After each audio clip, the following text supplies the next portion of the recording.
Hey there, cruisers. Shane here. Let's take a look at Carnival Splendor today. And we managed to get a last minute deal on cabin 6225 just before the last school holidays. So let's take a look. As we head in, you can see the bed and the sofa, which converts into bunk beds, which is handy if you have kids like us. Panning across the room, you can see the TV, the mirror, and just how the room is decorated. Heading out to the balcony, you can just imagine yourself listening to the waves gently lap against the ship as you cruise along.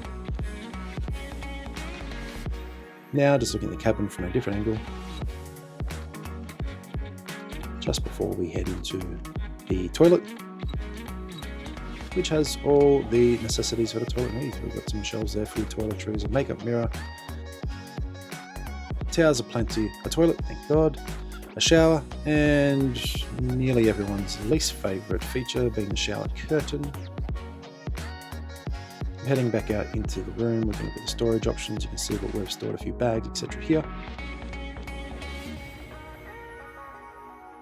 In here you can store some luggage in the bottom, hang your garments at the top, and you've got your life jackets at the top as well. Again, similarly, you can have your luggage in the bottom, garments hanging from the hangers.